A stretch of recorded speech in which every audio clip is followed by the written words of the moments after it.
Fala galera, esse é mais um conteúdo Vaca Roxa na internet. Seja bem-vindo. Hoje eu vou falar um pouquinho sobre design de jogos, né? Game design. Basicamente discorrer um pouquinho, pensar alto, né? Esse é mais um vídeo da série Pensando Alto do Vaca Roxa também. E a minha ideia é pensar alto um pouquinho agora sobre design de jogos, né? O que é ser design de jogos e tal. E para isso eu vou usar o livro do Shell, né? Essa é a minha versão física.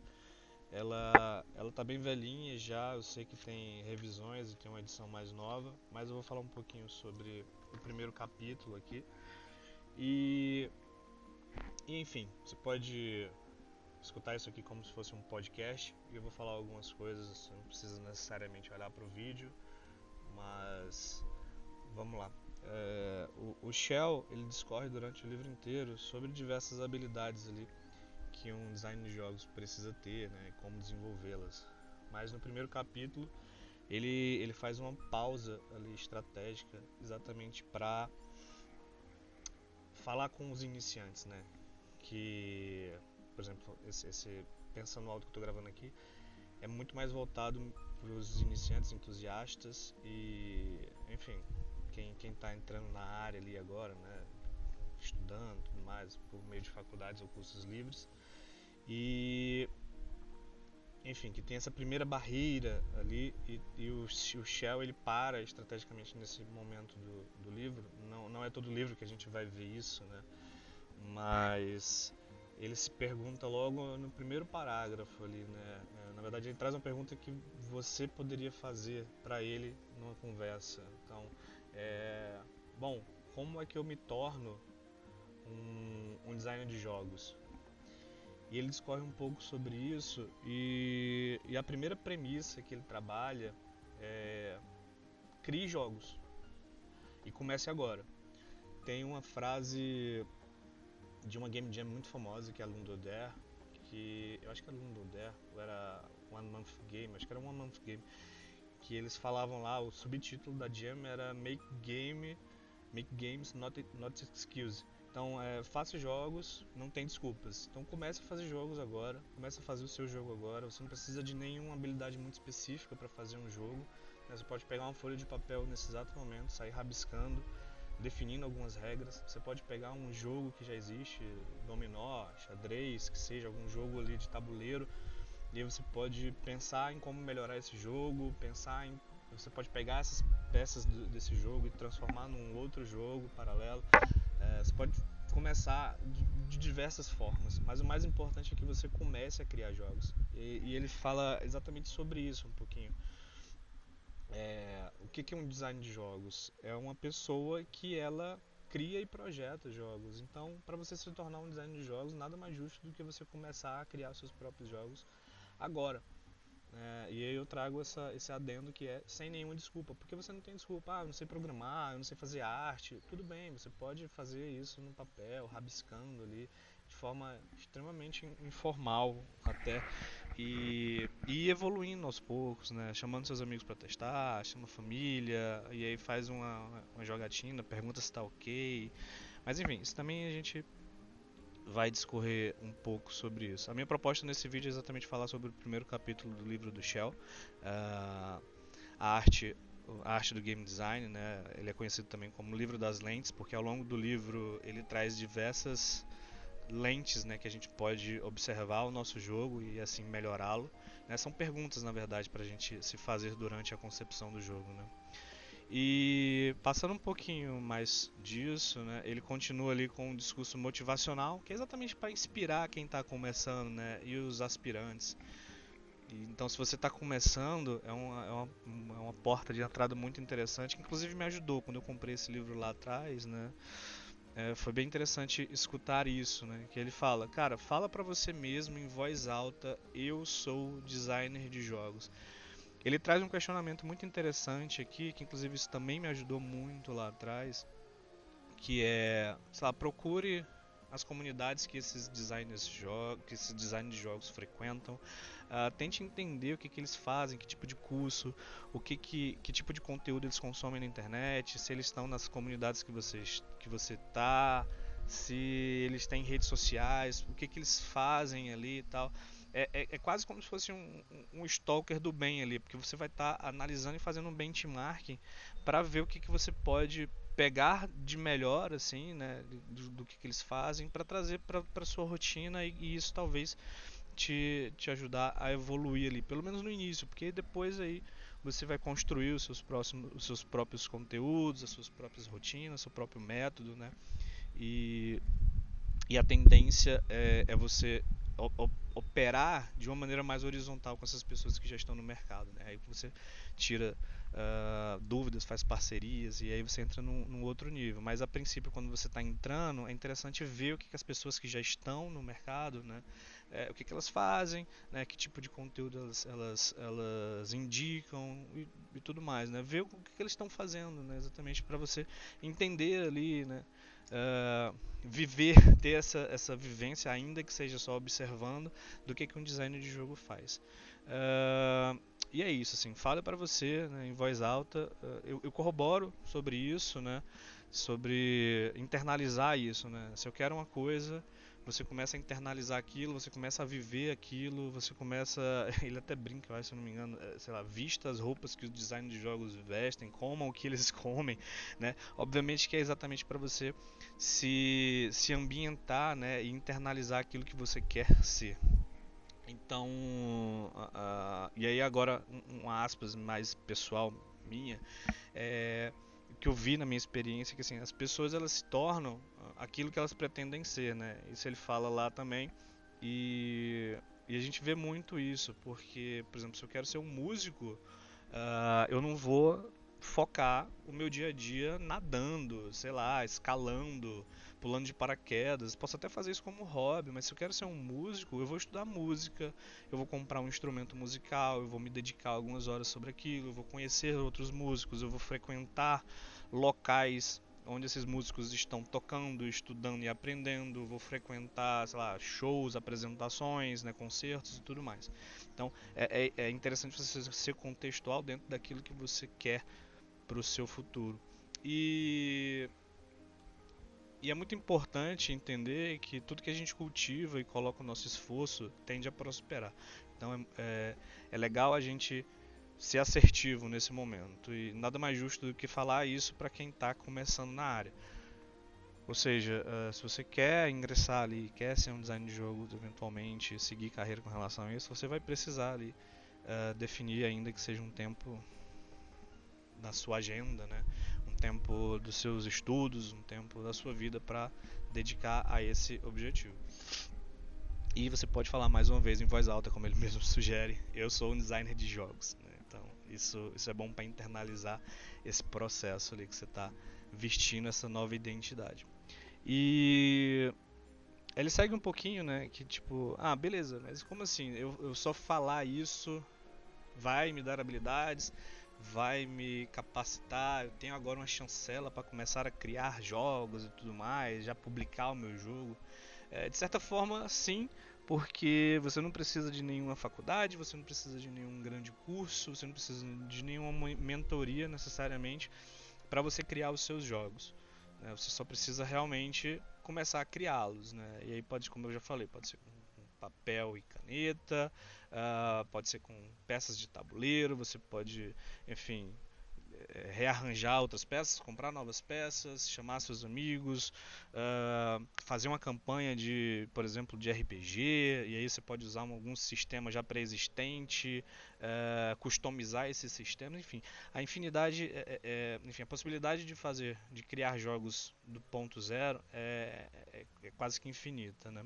Tende ao infinito, mas ele traz alguns questionamentos nesse ponto lá do capítulo, que é algumas coisas que você internamente pode pensar, né? Como iniciante, por exemplo, de achar que você não tem habilidade suficiente para fazer tal coisa, ou que, enfim, vai falhar, vai errar, né? E essa é uma falta de segurança extremamente previsível, né? Quando a gente está entrando numa nova área, quando a gente está fazendo um novo tipo de trabalho. Né? Mas esse é o momento de você errar mesmo, de você participar de game jams, de você começar novos projetos pessoais, ainda que pequeno, mas é o momento de você parar a estudar. E aí você pode estudar de diversas formas, né? Enfim, hoje a gente tem uma quantidade muito vasta de conteúdo. É certo que mais em inglês, né? Inclusive por isso que eu tô fazendo esse vídeo, para fomentar ainda mais esse tipo de conteúdo em português. Espero que ajude. E mas você pode ir atrás de vídeos do YouTube, de como fazer jogos, como começar como game design, tem uma infinidade também. Tem livros, né? Eu vou deixar aqui na descrição alguns livros que eu recomendo. Eu tenho pelo menos 4 que eu acho que é muito importante para quem está começando como game design. Mas voltando ao assunto, assim, esse é o momento de errar, né? De você ir lá e começar um jogo e falhar e engavetar essa ideia, depois amadurecer isso e voltar de novo para aquela ideia, ou convidar alguns amigos ali que querem também, assim como você, ser design de jogos, ou são artistas, ou músicos e tudo mais, programadores, e fazer uma game jam junto, tal. Esse é o momento ali que você tem de começar a se aperfeiçoar nessa área, entrar, né, e tal. E aí ele também faça quase que como uma linha do tempo, né? Tipo, quando você tiver um pouco mais de experiência, você pode se perguntar tal coisa, né? Que talvez o trabalho seja um pouco mais difícil do que você vê realmente, porque a gente... game design é uma área muito complexa, né? Então, tipo, no início você começa fazendo jogos customizados, depois você vai ver que tem que escrever, sei lá, um documento de design falando de todas as peças do jogo. Depois você vai perceber que tem outras conexões, que talvez você tenha que fazer uma economia, algumas coisas mais complexas, né? Então, à medida que você vai entrando cada vez mais nesse mundo, você vai percebendo que é uma atividade muito complexa. E é normal você ganhar experiências e ainda achar que não está tão preparado para esse tipo de trabalho, né? Porque ele evolui, né? E a ideia é que você cresça também à medida que a sua percepção evolui. E E aí ele fala também que até um game designer mais experiente pode passar por alguns tipos de dilema nesse sentido. Bom, ele segue falando sobre... Tem uma passagem que eu sublinhei aqui que eu achei muito interessante, que ele diz: não tenha medo do ridículo, né? E aí eu trago adicionalmente a isso a ideia que você precisa procurar, pesquisar e aprender. Que não existe nenhuma pergunta boba, que não existe nenhum questionamento ou ideia ridícula, e que ele até cita, né, que isso é o único ponto que se repete em pessoas criativas. Não ter medo, não ter esse medo do ridículo, porque você pode subverter, né, aquilo que é dito como ridículo, como bobo, e fazer isso gerar valor em um outro tipo, em um outro cenário, né? Então pode ser importante a gente observar aquilo que todo mundo vê e olha e diz como ridículo, né? Inclusive tem uma passagem no começo do livro que é na verdade no prefácio, se não me engano, que ele fala que não é mudando os cenários, não, acho que é até Proust isso, não é mudando os cenários que a gente consegue operar melhor, né? É mudando os olhos, né? E a forma da gente olhar para aquilo. Então, eu acho que diz muito sobre isso, esse ponto que ele fala sobre não ter medo do ridículo. Próximo ponto relevante que ele traz para a gente observar aqui é exatamente sobre falhar, né? O errar. A nossa sociedade ela coloca o erro como uma coisa muito negativa e a gente tende a punir mais os erros, né, do que até, enfim, celebrar os acertos, né? Então, assim, é muito importante a gente falhar e a gente errar o mais rápido possível, né? Em TI, na programação, tem uma lógica que é o fail faster, né? Isso também teve a ver com o boom, ele vem mais agora com o boom das startups e tudo mais, que é você aprender o mais rápido possível com os seus erros, né? O mais importante aqui, na verdade, é você aprender com os seus erros, né? Então, observar aquilo que está acontecendo, identificar aonde você errou e procurar sempre evoluir com isso. Inclusive, mapear, né? Assim, o erro, como eu falei, num vídeo passado, eu acho que foi sobre melhoria contínua que tem a ver com isso. Então, o erro não necessariamente ele é ruim. À medida que a gente consegue evoluir e gerar conhecimento a partir desse erro, né? Daquele conflito que a gente passou, do desafio que a gente teve que superar. Então, tem muito a ver sobre isso, né? À medida que a gente entende onde a gente errou e onde a gente quer chegar, a gente pode evoluir, né, e construir conhecimento com relação a isso. Então, ele traz aqui uma pontuação muito legal sobre você perceber esses erros e essas falhas de maneira adequada e inclusive entender que você ainda vai errar, ainda vai falhar muito durante a sua carreira e isso é plenamente entendível, assim, a gente sabe, né? Enfim, a gente vai errar quando a gente estiver no topo da pirâmide, né? For um game designer sênior, por exemplo, ou um produtor de jogos que já está no mercado há um tempo, vai continuar cometendo erros, talvez de maneira menos frequente e talvez erros que impactem menos na operação, né? Mas é muito importante a gente entender que a gente vai errar e que a gente vai precisar sempre estar evoluindo com esses erros. Então, ele traz também um outro pensamento aqui, inclusive um ditado para corroborar isso, que ele fala que tem um ditado entre os malabaristas que fala: se você não cair, você não aprende. Se você não aprender, você nunca vai ser um malabarista. Então, é muito sobre isso ainda, sobre o erro, né? Que é importante você passar por essas etapas de crescimento, né, e aprendizado. Então, eu trago aqui para fechar essa etapa, né, uma percepção mais pessoal que eu tenho sobre isso é que não existe crescimento e evolução sem prática, sem esforço, sem dedicação e muito menos sem disciplina. Então, eu acho que dá pra gente condensar esse conhecimento que ele traz aqui, esse saber com relação ao erro, né, e aí a se expor ao ridículo e tal, e entender isso de uma forma criativa que a gente pode evoluir. Ele segue aqui na linha de raciocínio dele, falando um pouco sobre as habilidades que um game designer precisa. É, as habilidades que um game designer precisa para desempenhar ali a profissão, né, esse trabalho. E o Shell ele segue aqui apontando uma lista, né, de habilidades que eventualmente um game designer precisa pelo menos ter conhecimento sobre. E a gente sabe que é um cargo que ele, dentro do desenvolvimento de jogos, ele requer um amplo saber, né? A gama de conhecimentos aqui é absurda, porque ele perpassa ali, né, diversas áreas. Então é muito importante ali você ter pelo menos um conhecimento e ter uma curiosidade de pesquisar sobre, de estudar cada vez mais e querer melhorar em diversas áreas que não só especificamente habilidades técnicas que vão te ajudar no game design, como produção de documento técnico, essas coisas.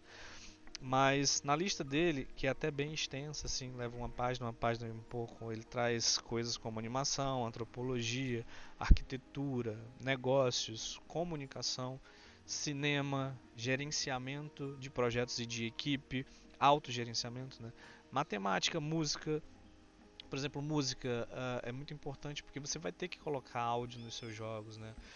Seja ele efeitos sonoros pontuais como trilhas sonoras ou a ausência de trilhas sonoras. Então tudo tem que ter uma intenção por trás.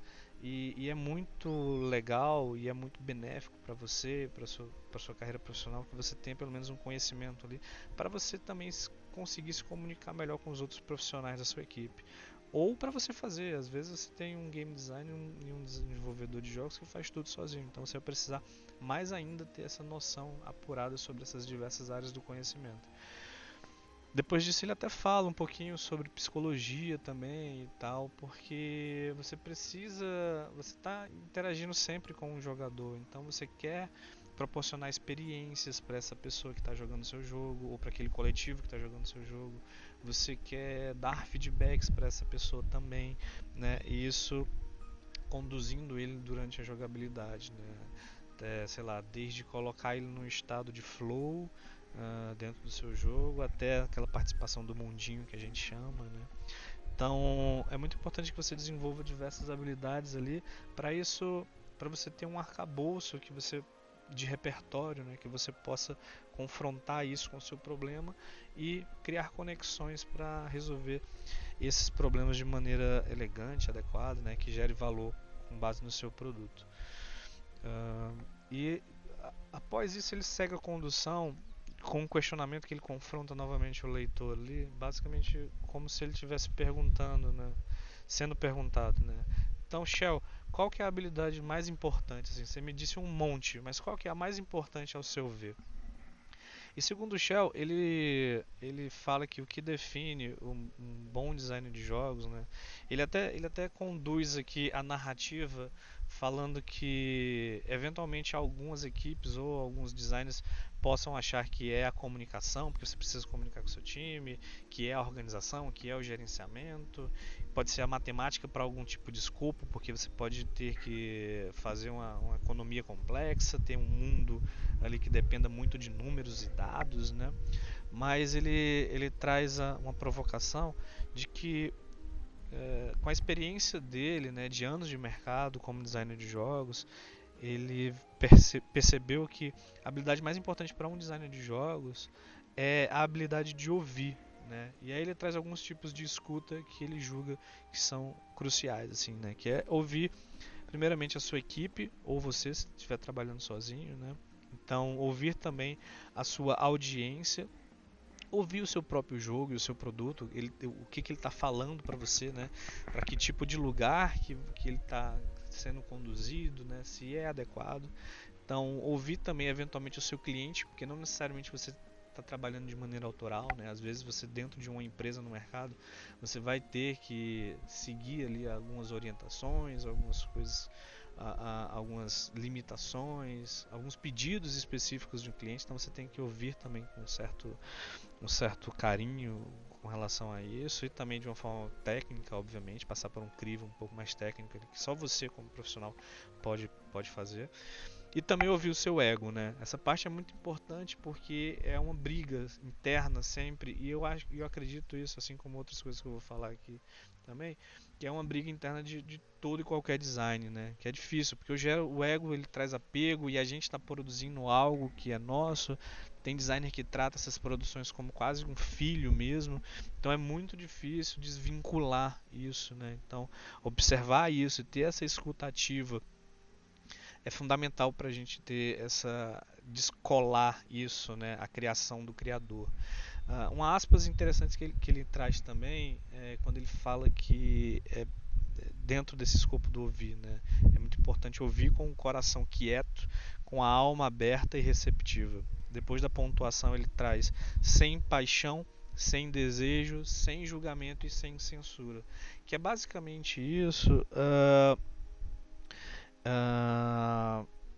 Reverberando cada vez mais a importância da escuta ativa, né?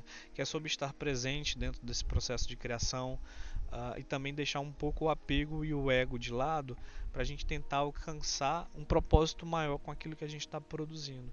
Porque, como eu falei no outro vídeo, eu acho que isso foi lá de processo seletivo, que eu falo um pouquinho de processo de design, né?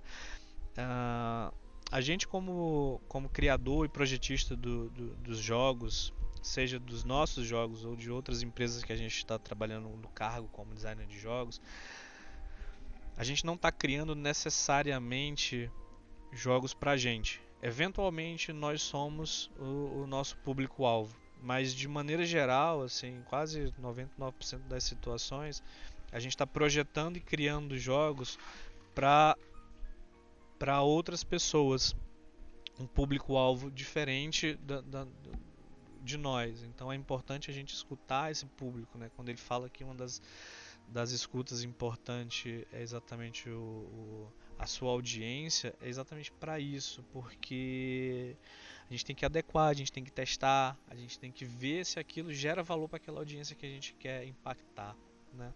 Então ele conduz ali, já chegando na finalização do capítulo, que é trazendo provocação do que é o segredo que ele julga dos game designers mais talentosos que ele já teve contato por aí na indústria. Então ele faz uma breve explicação sobre as habilidades, né? E conduz ali de maneira que ele vê que para alguns, né, é uma coisa, para outros são outras, e que ele mapeou que basicamente o que define ali é a ótica e da forma que ele observa dois tipos de talento. Então ele traz aqui o talento inato de uma habilidade específica, ou seja, a pessoa que nasce já com um talento para, enfim, para uma habilidade muito específica, seja absorção, entendimento de cálculos matemáticos, ou facilidade para tocar um instrumento, ou sei lá, facilidade para identificação de padrões, enfim, pode ser uma habilidade específica ou pode ser um pouco mais genérica ali que você tem um pouco mais de facilidade. Tem pessoas que desenvolvem isso mais do que outras. Mas ele fala que esse é o menos importante dos talentos e que o talento que ele chama aqui de talento principal é o amar o trabalho, amar o que você faz, amar a sua arte, amar a sua forma de expressão. Que jogos, assim como outras mídias, né, é uma forma de você expressar e passar uma mensagem, né? E como designer, né, como projetista dos jogos, você tem necessariamente que fazer uma representação de uma intenção. Eu já falei isso no outro vídeo também. Foi, se eu não me engano, processo seletivo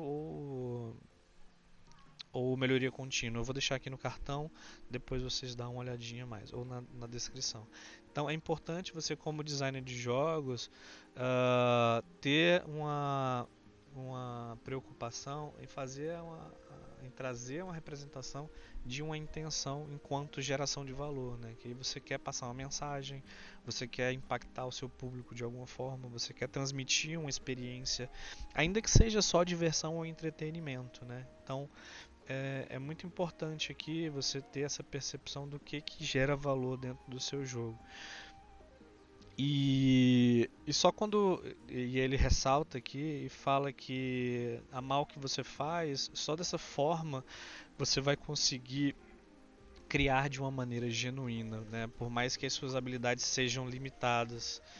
Ele ressalta que apenas o amor por aquilo que você está fazendo de uma forma verdadeira vai te motivar de maneira suficiente para você seguir evoluindo e crescendo, a ponto de que em algum momento, ainda que tenham pessoas com talento inatos de habilidades específicas que se destacam mais no mercado, só assim você vai poder superar essas pessoas, porque isso te dá motivação diária para você seguir fazendo o que você faz, ainda que você não tenha tantas habilidades para fazer de maneira extremamente perfeita, mas você vai construindo e evoluindo isso.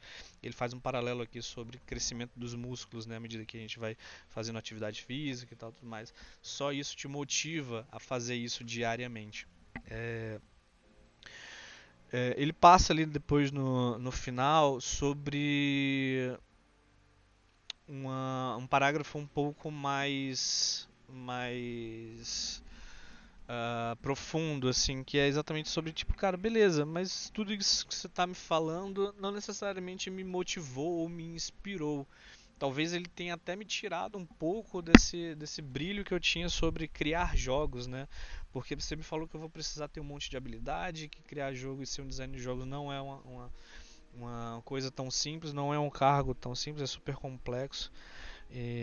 Ainda que você tenha falado sobre começar a criar jogos e tal, e não precisar de um curso ou de alguma formação específica, mas eu não sei se isso realmente é para mim. E ele segue aqui a linha de raciocínio que é muito importante, que a única maneira de você descobrir é fazendo jogos.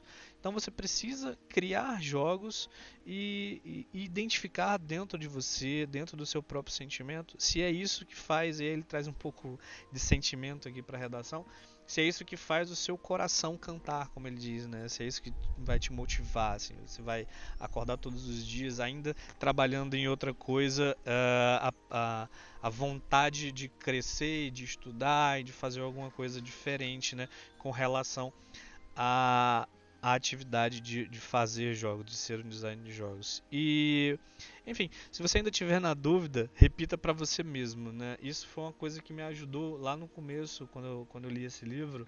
Esse capítulo foi muito impactante para mim, porque eu me senti muito motivado. Eu lembro de ler isso no ônibus e falar para mim mesmo, né? Como ele sugere, de ler isso em voz alta e falar isso em voz alta. Então, fale você mesmo aí, veja se isso se adequa ao que você realmente quer, né? Que é projetar jogos, que é gerar emoções, né? Transmitir e criar experiências, né? Gerar diversão. O mundo dos jogos é um mundo muito amplo, né? Então, aquilo que a gente estava falando, né? Sobre passar uma mensagem, ter um propósito, utilizar essa mídia que é relativamente nova para expor seu ponto de vista, amplificar um propósito maior, né? Trazer discussões assim da nossa sociedade para o debate, né? Fomentar esse debate como questão de gêneros, questão de gênero, questão racial, questão de desigualdade. Enfim, a gente pode ter, né, e trazer para dentro dos produtos, ainda que você trabalhe numa empresa que não necessariamente seja sua, mas você pode atribuir, né, o seu propósito junto com a função do jogo e ainda assim fomentar esses discursos, porque é uma assim, à medida que você vai tendo conhecimentos e sendo detentor de saberes, você vai começar a se comunicar melhor, a transmitir melhor a sua mensagem, e o jogo ele vai ser uma mídia muito interessante para você fazer isso. E se você ainda não está com tanta certeza, repita para você mesmo, assim, em voz alta, como ele sugere. É legal. Sei que você pode, sei lá, achar isso vergonhoso, mas é algo que te coloca nessa frequência, né, de ser um desenvolvedor de jogos, de ser um designer de jogos. Então repita para você mesmo: eu sou um designer de jogos. Eu sou um designer de jogos. Eu sou um designer de jogos. O Bacudas, sei lá, o João, o Afonso, o Nelvis, o Gabe, enfim, eu sou um designer de jogos. Você pode ser um designer de jogos, mas você precisa começar agora. Então comece a criar jogos hoje, né, e não dê mais desculpas para você mesmo. E com relação a isso, eu falo para você, seja bem-vindo ao clube. É uma profissão maravilhosa e, assim, obviamente que é muito legal, muito gostoso criar jogos e tal, quando você começa a ver as pessoas jogarem as suas criações, dando feedback negativo e positivo, né? No positivo é legal porque você vê as pessoas interagindo, você vê a construção e as coisas funcionando da forma que você criou e prototipou, desenhou. E no negativo também, porque é aquele lance de errar, de falhar e é a gente aprender com os nossos erros. E aí ter essa etapa analítica de, de evolução, né, de aprendizado. Então, seja bem-vindo ao clube dos designers de jogos e, por favor, crie cada vez mais jogos. Este é mais um conteúdo Vaca Roxa na internet. E eu preciso dizer que esse vídeo só foi possível pelo apoio da comunidade Vaca Roxa, dos meus amigos e da galera que faz parte da comunidade lá no servidor do Discord e no Twitter, no Facebook, então aonde todos vocês estão adquirindo esse conteúdo e participando junto com a gente, né? Obviamente também é um oferecimento do apoio, só é possível por causa do apoio dos nossos apoiadores lá no apoia-se.se/Vaca Roxa. Você pode apoiar lá com qualquer valor, de R$ 1 até, sei lá, um infinito, mas a gente tem algumas recompensas lá específicas de 10, 20, 50, enfim. Você pode ir lá escolher a que mais se adequar e apoiar o nosso trabalho. Os nossos apoiadores até agora são eles: Marcelo Falbo, Glenn GM, Ricardo Johan, Luiz Gustavo, Churros, Alexandre Wimblade, um grande amigo, forte abraço, Andressa Cruz, Rafael Martins, Isabelle Brandeleiro, Bruno Rolim, Stark, abraço Stark, um beijão, cara, muito obrigado pelo apoio de sempre, Douglas Aguiar, Felipe Machado, o Seb, a Carol e a Sária. E é isso. Esse é mais um conteúdo Vaca Roxa na internet. Espero que vocês tenham gostado. Se você gostou desse conteúdo e está aqui até agora, primeiro um beijo para você. Deixa o like aqui, se inscreve no canal, ativa as notificações e compartilha esse conteúdo com quem você acha que pode ser útil. É isso. Valeu!